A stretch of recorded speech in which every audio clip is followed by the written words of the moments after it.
جب حضرت موسیٰ علیہ السلام پہلی مرتبہ فرعون کے دربار میں پیش ہوئے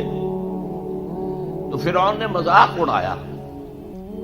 کہ یہ آیا ہے یہ موسیٰ اور یہ ہارون اس کا بھائی،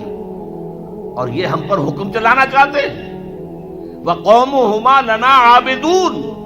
حالانکہ ان کی قوم تو ہماری عابد قوم ہے، غلام قوم ہے۔ اب یہاں عبادت کے کیا معنی ہے؟ بنی اسرائیل پوجتے نہیں تھے، وہ بادشاہ کی پرستش نہیں کرتے تھے، لیکن بادشاہ کی اطاعت کرنے پر مجبور تھے، اطاعت کرتے تھے۔ اس کو اس نے کہا وَقَوْمُهُمَا لَنَا عَابِدُونَ، ان کی قوم جو ہے وہ تو ہماری عابد ہے، عبادت گزار ہے، ہماری غلام ہے، ہماری اطاعت شعار ہے، ان کو کیا حق پہنچتا ہے ہماری بلی ہمیں کو میاؤں۔ اچھا کوئی شخص کہہ دے کہ یہ تو فرعون کا لفظ ہے، آپ اسے دلیل کے طور پر لے آئے، اللہ کا لفظ تو نہیں ہے یہ، تو وہ بھی سن لیجئے۔ ایک دوسری ملاقات میں حضرت موسیٰ علیہ السلام نے جب دعوت پیش کی تو فرعون نے طنز کیا، الم نربک فینا ولیدا، اے فرعون، اے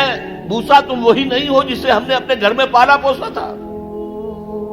اللہ تعالیٰ کے حکم سے حضرت موسیٰ کو تو ایک صندوق میں بند کر کے دریائے نیل میں ڈال دیا تھا ان کی والدہ نے۔ وہ محل کے پاس سے گزر رہا تھا کہ وہاں کچھ عورتیں جو ہے دریا پر آئی ہوئی تھی نہانے وغیرہ کے لیے، انہوں نے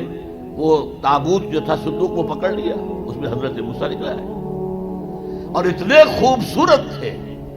یہ فوراً سمجھ میں آ گیا تھا یہ کوئی اسرائیلی ہے،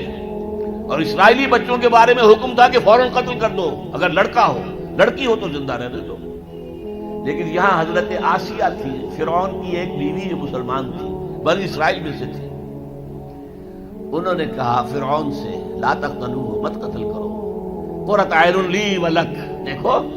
ہمارے ہاں اولاد نہیں ہے، یہ تو میرے اور تمہارے لیے آنکھوں کی ٹھنڈک بن جائے گا، دیکھو کتنا خوبصورت بچہ ہے، لہذا ان کو قتل نہیں کیا گیا۔